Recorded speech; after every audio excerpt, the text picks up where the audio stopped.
Church ಸ್ಟ್ರೀಟ್ನಲ್ಲಿ ಯುವಕ ಕಿರಿಕ್ ಮಾಡಿದ್ದಾನೆ. ಅವನು ಈಗ ವಶಕ್ಕೆ ಪಡೆದಿದ್ದಾರೆ.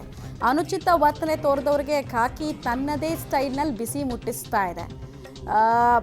ಬರೋದು ಪಾರ್ಟಿ ಮಾಡೋದು ಓಕೆ, ಆಚರಣೆ ಓಕೆ, ಬಟ್ ಅದು ಅನಾಚಾರಕ್ಕೆ ಕಾರಣ ಆಗಬಾರ್ದಲ್ವಾ? ಮಾಡಿದವ್ರನ್ನ ಏನು ಮಾಡ್ತಾರೆ? ನಡಿಯಪ್ಪ ಆಯ್ತು ನಿನಗೆ ಮಾತಾಡೋಣ, ಇಲ್ಲಿ ಬೇಡ ನಡಿ, ನಾವು ಕರ್ಕೊಂಡು ಹೋಗೋ ಗೊತ್ತು ಅಂತ ಕರ್ಕೊಂಡು ಹೋಗ್ತಾ ಇದ್ದಾರೆ. ನೋಡಿ, ಅವನು ಎಸ್ಕೇಪ್ ಕೂಡ ಆಗಬಾರ್ದು ಅನ್ನೋದು ಒಂದು. ಆಮೇಲೆ ಇನ್ನೊಂದು, ಅವನಿಗೆ ನಿಂತ್ಕೊಳ್ಳೋಕ್ಕೂ ಆಗ್ತಿರಲ್ಲ. ಆವಾಗಲೇ ಅಲ್ವಾ ಅಂತ ಧೈರ್ಯ ಬರೋದು. ಇಲ್ಲಾಂದ್ರೆ ಯಾರಿಗಂತ ಧೈರ್ಯ ಬರುತ್ತೆ? ಆಚರಣೆ ಅನಾಚಾರಕ್ಕೆ ತಿರುಗಿದಾಗ ಆಗುವ ಘಟನೆ,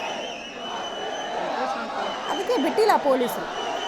ಆಯಿತು, ಇದು ನಶೆ ಇಳಿಲಿ, ಆಮೇಲೆ ಮಾತಾಡ್ತೀನಿ ನಿನ್ನ ಹತ್ರ ಅಂತ ಕರ್ಕೊಂಡು ಹೋಗ್ತಾ ಇರೋ ಸಂದರ್ಭ ನೋಡ್ತಾ ಇದ್ದೀರಾ. ಹುಡುಗ ಹುಡುಗಿರು ಎಲ್ಲರೂ ಕೂಡ ಪಾರ್ಟಿ ಮುಗಿತು, ಇನ್ನೇನಿದ್ರು ಮನೆಗೆ ಸೇಫಾಗಿ ಗೂಡು ಸೇರ್ಕೋಬೇಕು ಅಂತ ಹೋಗ್ತಾ ಇದ್ದಾರೆ. ಕೆಲವ್ರಿಗೆ ಕಾನ್ಷಿಯಸ್ನೆಸ್ ಇಲ್ಲ, ಮೈ ಮೇಲೆ ಪ್ರಜ್ಞೆ ಇಲ್ಲ. ಹೀಗಾಗಿ ವಾಪಸ್ ಪಾರ್ಟಿನೇ ಬೇಕಿನ್ನ ಅಂತ ಹಠ ಹಿಡಿಯೋರು, ಕಿರಿಕ್ ಮಾಡೋದು ಚಿಕ್ಕದಾಗಿ.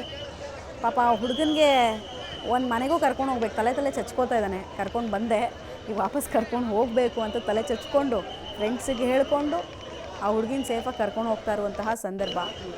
ಪೊಲೀಸ್ನವ್ರಿಗೆ ಅದು ಟೆನ್ಷನು. 3-4 ಜನ ಒಂದು ಹುಡುಗಿನ ಕರ್ಕೊಂಡು ಹೋಗ್ಬೇಕಾದ್ರೆ ಅವ್ರಿಗೆ ಅದು ಟೆನ್ಷನು. ಸೊ ಪೊಲೀಸರಿಗೆ ರಿಯಲ್ ಸವಾಲು. ಇನ್ನು ಹುಡುಗರ ಗುಂಪಿಗೆ ಏನು ಟೆನ್ಷನ್ ಇಲ್ಲ. ಬಂದರು, ಪಾರ್ಟಿ ಮಾಡಿದ್ರು, ಚಿತ್ತಾದರು, ಈಗ ಮನೆಗೆ ಅವ್ರು ಸೇರ್ಕೊಳ್ತಾರೆ. ಅವ್ರನ್ನೇನು ಸೇರಿಸ್ಬೇಕಂತೇನಿಲ್ಲ. ಕೆಲವು ಕಿರಿಕ್ ಹುಡುಗಿರು ಇರ್ತಾರಲ್ಲ, ಅವ್ರಿಗೆ ಇದು ಕತೆ. ಆಮೇಲೆ ಅವ್ರು ಮಾತಾಡ್ತಿರೋದಲ್ಲ, ಅವರು ಒಳಗಿರುವಂತಹ ಪರಮಾತ್ಮ ಮಾತಾಡಿಸ್ತಾ ಇರುವಂತಹ ರೀತಿ.